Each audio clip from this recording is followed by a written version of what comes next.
we're over time, but I'd like to, for anyone who can stay, I would sure like to be able to ask Deanna a couple of questions. If I could, I would like to ask you, it comes to mind that the pilot study that Eric is undertaking in the Northwest seems to have relevance to the Chesapeake Bay as well, and I wonder if NOAA, you did say NOAA is involved in some of your work, it sounds like, in the Bay and BOEM. I don't know much about that agency, but do you see this? And maybe, Eric, you could even comment if you're still there. I think we might ask Val to join in at this point, because I'll be honest, I didn't insert myself into that process. I was gently urged to join it by Dr. Grussing. Val, are you out there? Sure, I'm here. So, in what way do you think it might be relevant to, I mean, I've heard about the work from you. I've heard about the work that's being done with the 3 tribes in the Northwest. I don't know how it fits. Well, we have 2 primary initiatives going on right now that are different, and the one that you heard about from Eric is a project that I am coordinating that's funded by BOEM. And so the case studies that each of the 3 tribes is conducting, they're determining their own, hang on. In their case studies, they're determining their own priorities and methods. So I think it would come down to Eric and the other folks, the other TIPOs of the Makah and Yurok, to lead any discussions about how this methodology may be applicable elsewhere. We're still in the early phases of determining what those are going to be and how to incorporate what they do into the analysis guide, the how-to guide, which is actually going to be the primary deliverable out of that.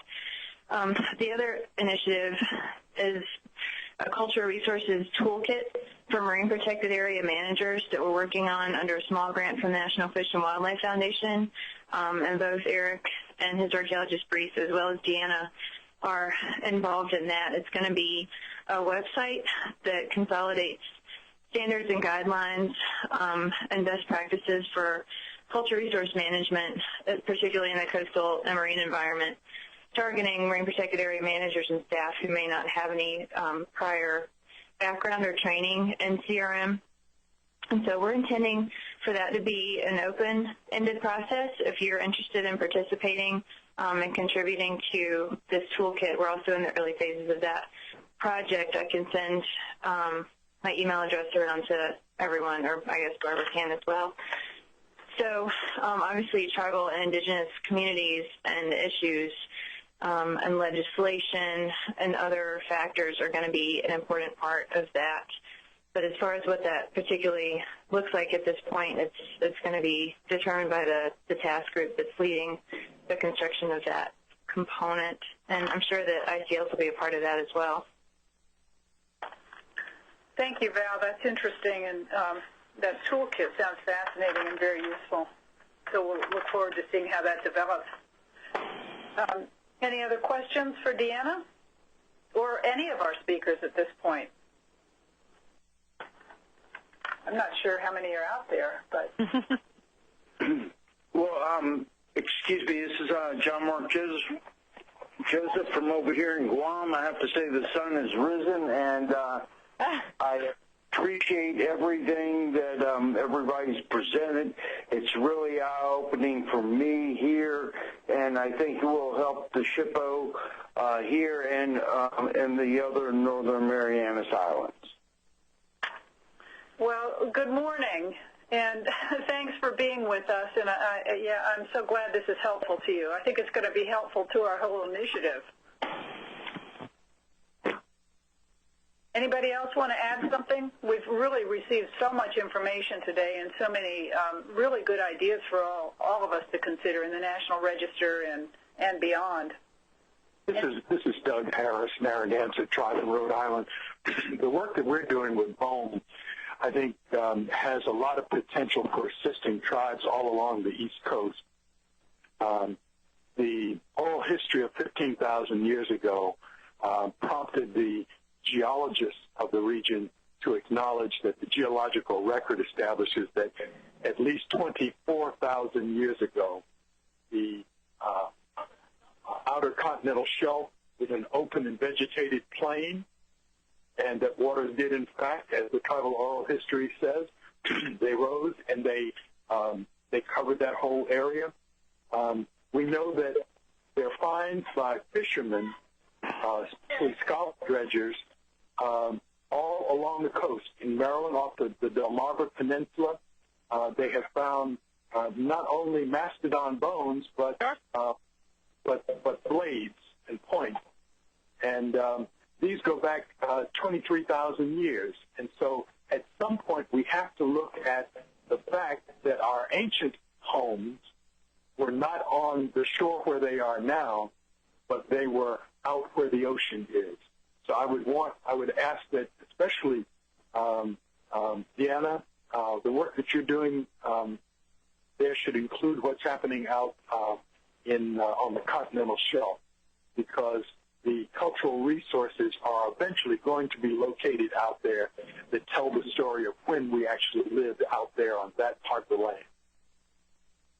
That's really a good piece of advice, Doug, and I will probably try to get in touch with you further to talk to you more about that concept. I've been aware of things that have been found on the continental shelf that indicated the evidence that you're talking about, some off the coast of Virginia as well.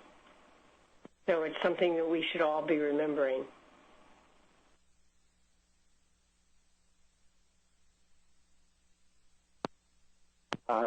Just from up here in the Northeast, this has been a wonderful, wonderful opportunity to exchange, and I wish there was an East Coast opportunity for us to replicate this and then take this on the road all the way across the country, because the turtle effigy up there in Mandan, Hidatsa Hickory country,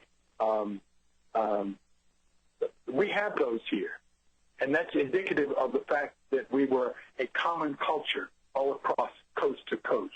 We know that the Yurok, more than 2,000 years ago, followed the ice sheets out to the west coast. They started on the east coast. They are an Algonquin people. Their language is similar to that of the Narragansett.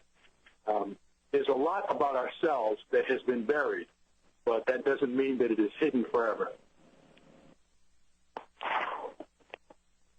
Well, I appreciate your words, Doug, and your enthusiasm and the enthusiasm of everyone we've heard today. And I'd like to remind everyone that we are one of our missions is to think about and figure out what kind of guidance we need to provide from our office, what the issues are, but also we want to identify ways that we're going to continue identifying issues and continue sharing information. So I hope that will be an outcome, and that will certainly be part of our future planning. So I look forward for our ongoing conversations about tribal issues and all landscape issues. And I guess unless anyone else has something to ask or a comment, I would conclude by thanking again our speakers. This has been a really fantastic program. We've all learned a lot, and I appreciate the thought and care you put into your presentations.